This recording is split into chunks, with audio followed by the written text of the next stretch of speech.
Assistant councillor गस्टाफो फाक ने Louis के पिता के सम्मुख जब लुई से अपनी शादी का शुभ प्रस्ताव रखा, तब वृद्ध पिता का पहला सवाल था, तुम कितना पैदा कर लेते हो? 100 क्रोना से ज्यादा तो नहीं कर पाता, लेकिन वेकिन कुछ नहीं, लुई के पिता ने बीच में टोककर कहा, तुम्हारी आमदनी काफी नहीं है। लेकिन वो मुझे कितना प्यार करती है, मैं भी तो उसे प्राणों से ज्यादा चाहता हूँ। हम दोनों एक दूसरे पर कितना विश्वास करते हैं। हो सकता है कुछ भी हो, लेकिन क्या 200 क्रोना ही तुम्हारी सारी सालाना आमदनी है? हमारी जान पहचान पहले पहल लिडिंगो में हुई थी। सरकारी तनख्वाह के अलावा भी तुम्हें कुछ ऊपरी आमदनी है क्या? लुई के पिता ने जोर देकर पूछा। हाँ, अच्छा, हमारे ख्याल से इतना ही हम दोनों के लिए काफी है। और फिर देखिए हमारा आपस में प्रेम। सो तो बिल्कुल ठीक है, लेकिन मुझे साफ कुछ हिसाब किताब तो बताओ। ओह, उत्सुक प्रेमी ने कहा, मैं कुछ ऊपरी काम करके काफी पैदा कर सकता हूँ। क्या और कितने का? मैं फ्रेंच पढ़ा सकता हूँ और अनुवाद भी कर सकता हूँ, और फिर मैं प्रूफ रीडिंग से भी तो कुछ पैदा कर सकता हूँ। कितना अनुवाद कर सकते हो? पेंसिल हाथ में उठाकर वृद्ध ने पूछा। ये तो ठीक नहीं बतला सकता, लेकिन फिलहाल मैं एक फ्रेंच की किताब का अनुवाद 10 क्रोना फी फुरमे के हिसाब से कर रहा हूँ। कुल मिलाकर कितने फर्मे हैं सारी किताब में? यही कुछ दर्जन कहना चाहिए। बहुत ठीक, ये कुल समझ लो 250 क्रोना हुआ। इसके सिवा और क्या है? उफ, मैं कह नहीं सकता। कुछ ठीक तय नहीं है। क्या कुछ ठीक तय नहीं है? और तुम शादी करना चाहते हो? अरे बच्चू, मालूम होता है कि तुम जानते नहीं हो कि शादी होती क्या है। समझे? क्या तुम्हें मालूम है कि तुम्हारे बच्चे होंगे, उन्हें खिलाना पड़ेगा, पहनाना पड़ेगा, पढ़ाना पड़ेगा, और उनके लिए न जाने क्या क्या और करना पड़ेगा। लेकिन फाक ने विरोध करते हुए कहा, बच्चे तो देर में भी हो सकते हैं, और हम लोग इतना प्यार करते हैं कि बच्चों का जल्दी पैदा होना बिल्कुल निश्चित है। इसीलिए फिर कुछ रुककर लुई के पिता ने कहना शुरू किया, मेरे ख्याल से तुम दोनों के दोनों शादी करने पर तुले हुए हो, इसमें कोई शक नहीं, और ठीक है, लेकिन ये तो बताओ कि तुम्हें एक दूसरे में कौन सी बात अच्छी लगती है, क्योंकि मुझे लग रहा है कि मुझे तुम्हारे विवाह के लिए अब अनुमति देनी ही पड़ेगी। इसलिए अच्छा है कि जो समय तुम लुई के पास बैठकर बर्बाद करते हो, उसमें काम करके कुछ पैदा ही करो। वृद्ध की इस स्वीकृति से युवक फाक एकदम खिल उठा और उसने बड़े सम्मान और आदर के साथ उनके हाथ चूम लिए। भगवान ही जानता है वो उस वक्त कितना खुश था, और उसकी लुई वह भी तो फूली नहीं समाती थी। शाम को जब वे साथ हाथ में हाथ डालकर घूमने गए, तो कैसा सुंदर गर्व सा अनुभव कर रहे थे, और उनके मुखों पर एक विचित्र चमक सी खिल रही थी। अब वह शाम को उससे मिलने आने लगा था। साथ में वे छपे हुए कागज ले आया करता था, जिनका वह प्रूफ ठीक करता होता। इसका पापा के ऊपर बड़ा अच्छा असर पड़ा, और लुई ने भी सोचा कि मेरे लिए वो कितनी मेहनत करते हैं, यही सोचकर वो उसे चूम लेती। लेकिन एक दिन शाम को जरा जी बहलाने की गरज से वे थिएटर चले गए। वहाँ से लौटे तो एक सिकरम में। इस सब में पूरे 10 क्रोना खर्च हो गए। इसी तरह कई और दिन शाम को वह ट्यूशन पर न जाकर लुई के साथ घूमने निकल गया। जैसे जैसे शादी का दिन नजदीक आता जाता था, अपना घर सजाने की फिक्र उन पर सवार होती जाती थी। इसलिए कुछ जरूरी चीजें भी खरीदनी थीं। उन्होंने एक बढ़िया सा पलंग खरीदा, जिसमें स्प्रिंगदार गद्दे, बढ़िया चादर, तकिया और मच्छरदानी भी साथ में थे। लेकिन लुई को एक नीला रेशमी लिहाफू चाहिए था, क्योंकि उसके बाल पीले सुनहरे रंग के थे। सो वह भी खरीदा गया। इसके सिवाय उन्होंने लाल शेड वाला एक लैंप खरीदा, वीनस की एक चीनी की प्रतिमा खरीदी, और एक मेज ली, जिसमें चाकू, छुरी, कांटे और शीशे के बर्तनों का एक बढ़िया सेट भी शामिल था। रसोई के लिए बर्तन खरीदने में लुई ने अपनी माँ की सलाह और सहायता ली। तो इस तरह बेचारे असिस्टेंट काउंसिलर की नाक में दम था। इधर से उधर मकान ढूंढने के लिए दौड़े दौड़े फिरता, कारीगरों के काम की देखभाल करता, सब फर्नीचर आ गया या नहीं ये खबर रखता, चेक लिखता, उफ क्या क्या नहीं करना पड़ रहा था बेचारे को। और इस बीच में स्वाभाविक ही है कि गस्टाफो कुछ पैदा नहीं कर सकता था। उसने सोचा शादी हो जाने पर फिर सब ठीक हो जाएगा, खूब किफायतशारी करेंगे, सबसे पहले तो एक छोटा सा ही मकान लेकर रहेंगे। और फिर सच बात तो यह है कि बड़े मकान के मुकाबले में छोटे मकान की सजावट अच्छी और आसानी से हो जाती है, तो इसलिए उन्होंने पहली मंजिल पर 600 क्रोना पर एक मकान किराए पर लिया, जिसमें 2 कमरे, एक रसोई और जिन्स के लिए एक कोठरी थी। पहले लुई का ख्याल था कि खुली छत वाले 3 कमरे ठीक रहेंगे। फिर उसने सोचा, जब हम एक दूसरे से इतना प्यार करते हैं तब इन सब बातों से क्या होता है।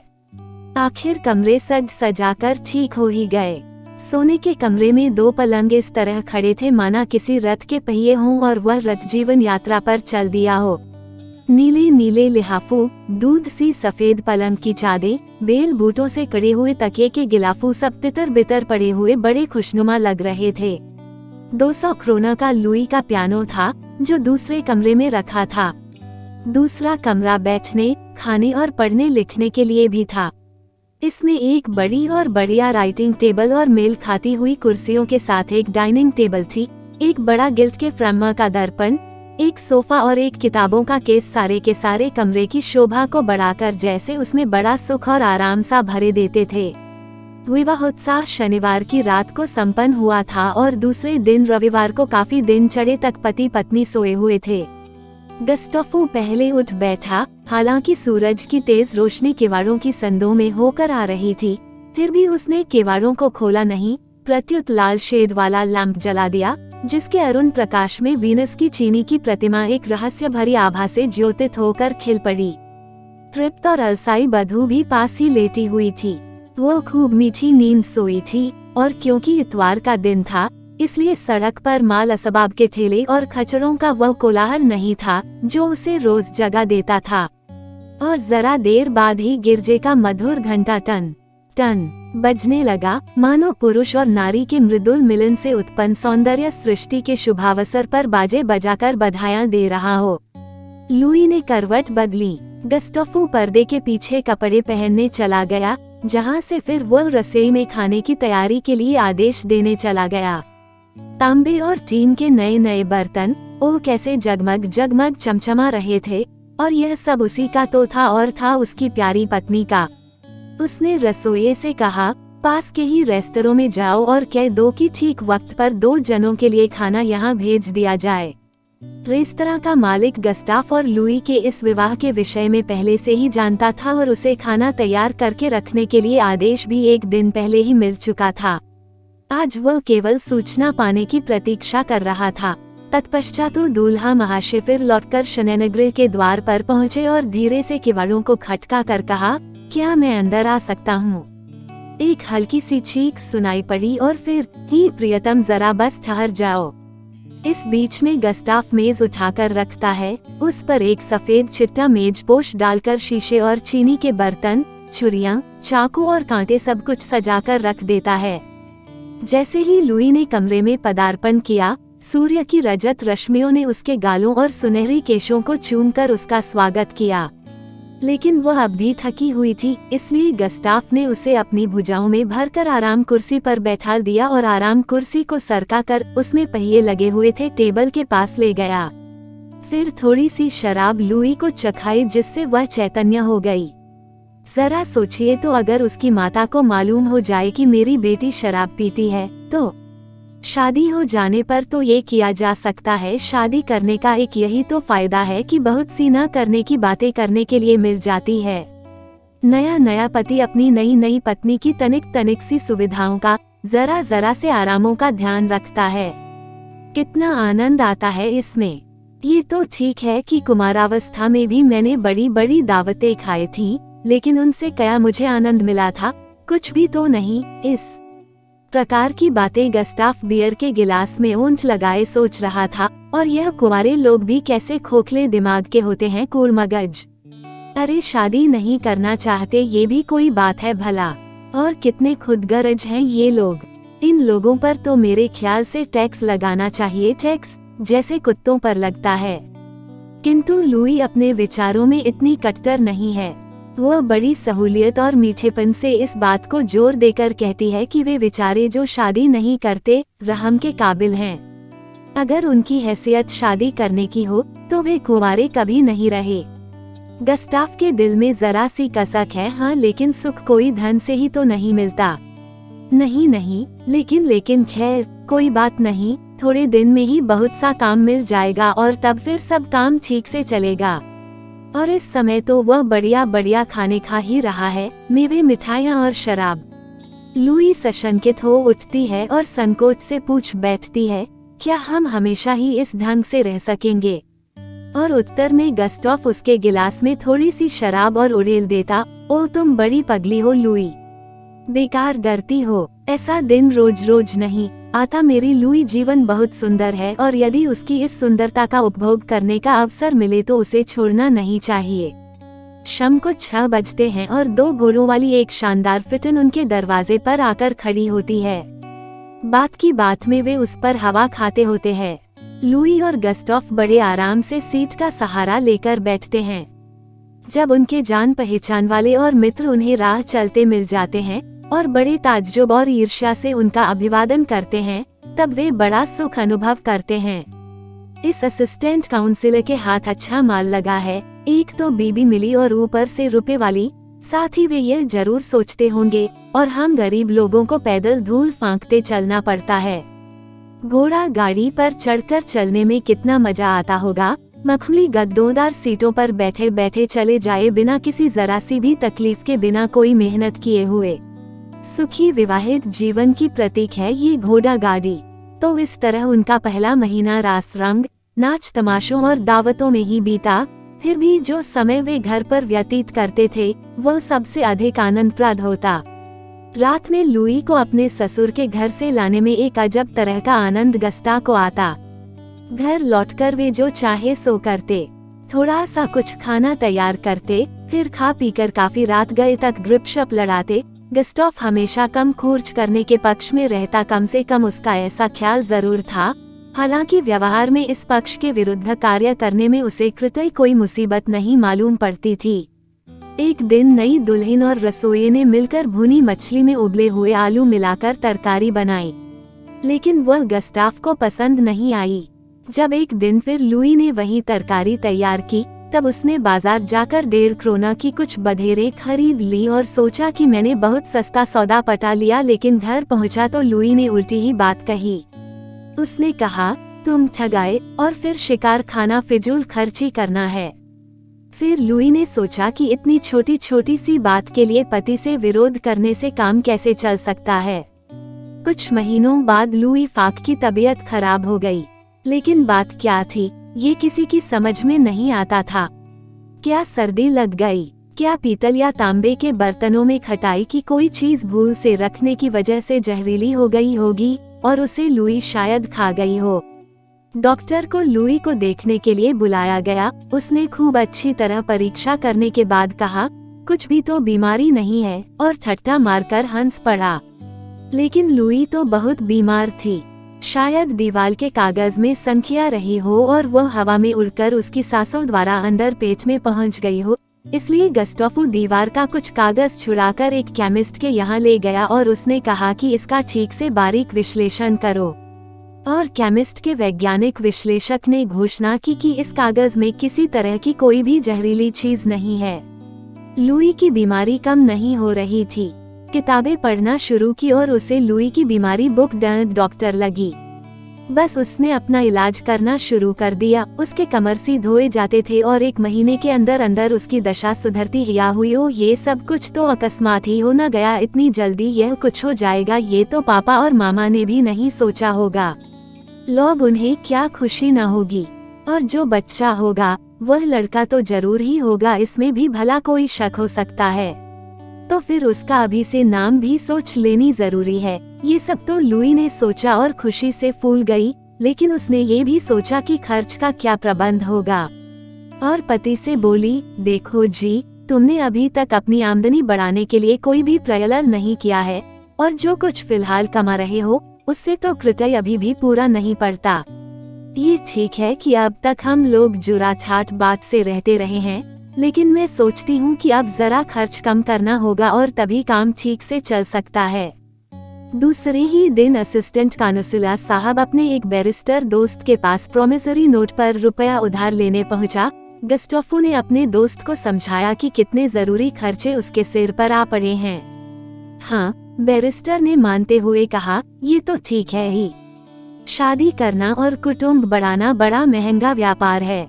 मैं तो कभी इस व्यापार में हाथ नहीं डाल सका। ये सुनकर आगे और खुशामद करना गस्टाफ की हया ने पसंद नहीं किया। खाली हाथ जब वो घर लौटकर पहुंचा, तो खबर मिली कोई 2 अनजान आदमी तुम्हें पूछते थे। नहीं नहीं, वे सैनिकों की तरह हडटेकटे जवान थोड़े ही थे, वे काफी प्रौढ़ व्यक्ति थे। अरे तब मेरे उपसला के मिलने वाले होंगे, मेरी शादी के बारे में सुनकर आए होंगे। चाहिए नहीं, नौकर बीच में टोककर बोला, वे उपसला वाले नहीं थे, वे यहीं के स्टाकाहामी थे और लाठियां लिए हुए थे। हमारी समझ में तो कछ आया नहीं, लेकिन वे कह गए हैं कि हम अभी लौटकर आते हैं। गस्टाफ फिर बाजार चला गया और इस बार रसभरी खरीद लाया।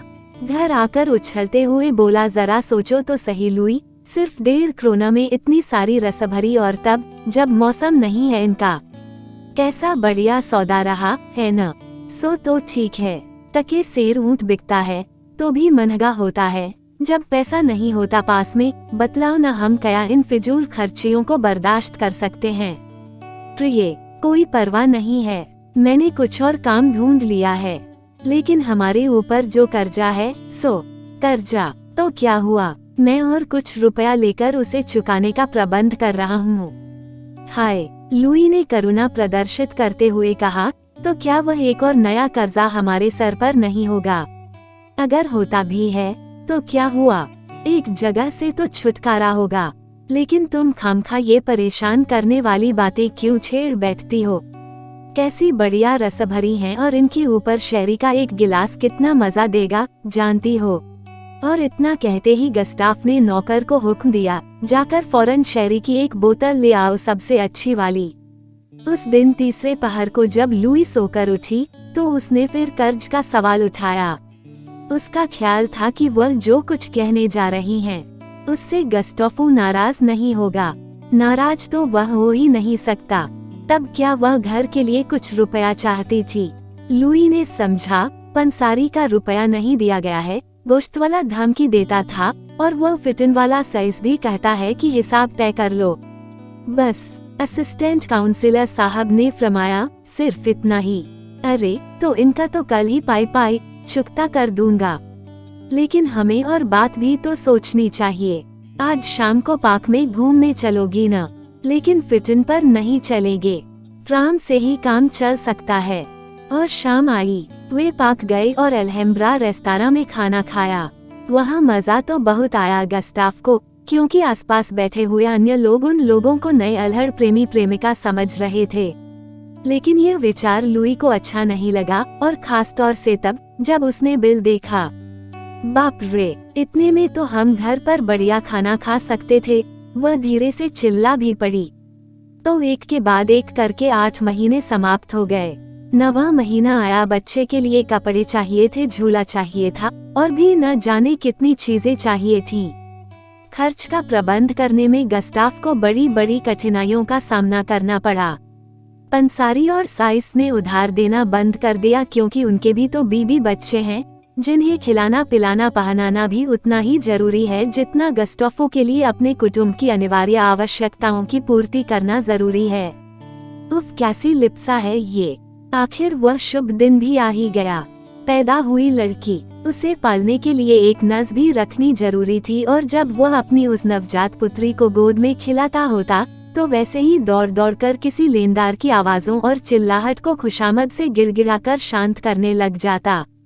नए नए खर्चे रोज पैदा होते ही गए, और वो उनके दुर्वा भार के नीचे बुरी तरह पिचा जा रहा था।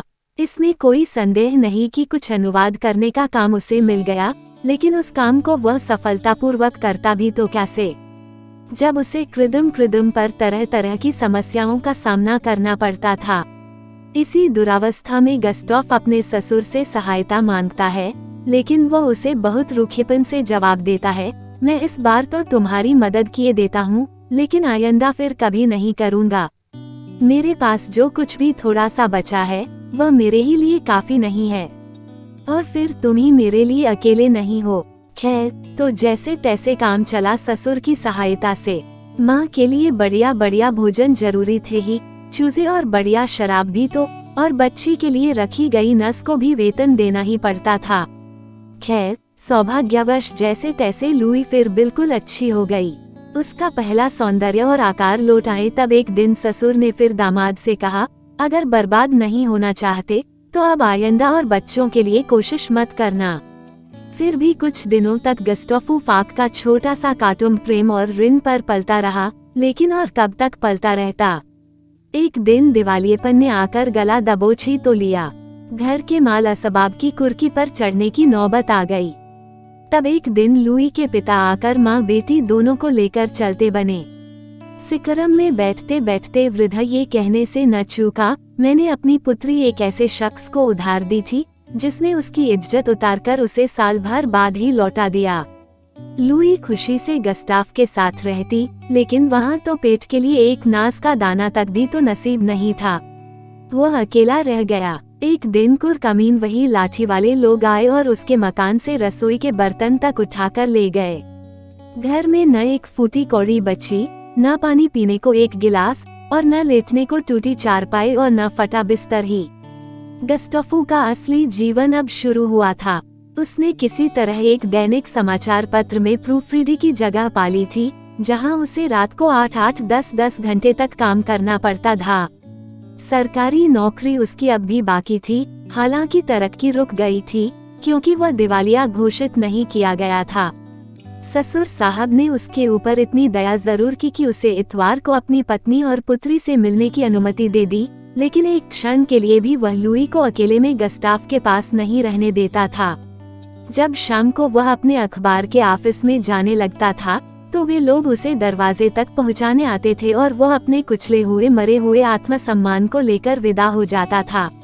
अपने ऊपर से सारे बोझ को उतारने में संभव है गस्टाफ को 20 वर्ष लग जाएं, और तब क्या वह अपनी पली और पुत्री का भरण पोषण कर सकेगा? शायद नहीं, और अगर दुर्भाग्य से इसी बीच में उसके वृद्ध ससुर साहब धुरक जाएं, तब तो वे सबके सब बिना घर बार के हो जाएंगे। इसलिए उस क्रूर हृदय वाले अपने वृद्ध श्वसुर के प्रति भी उसे कृतज्ञ होना चाहिए, जिसने इतनी निर्ममता से उसके सारे मानवीय सुख को उससे जबरदस्ती छीन लिया। हाँ, और मानव जीवन स्वयं भी तो आज इतना कठोर और कुरूप हो उठा है। खेत में हल चलाने वाले जानवरों का गुजारा तो आसानी से हो जाता है, लेकिन सारी सृष्टि में मनुष्य ही ऐसा प्राणी है जिसे अपना पेट भरने के लिए मेहनत मजदूरी करने की जरूरत पड़ती है। कितने शर्म की बात है। और यह शर्म चीख चीख कर पूछ रही है कि इस जीवन में हर एक इंसान को क्यों मेवे मिठाई खाने को नहीं मिलते, अरे क्यों रोटी भी नहीं मिलती।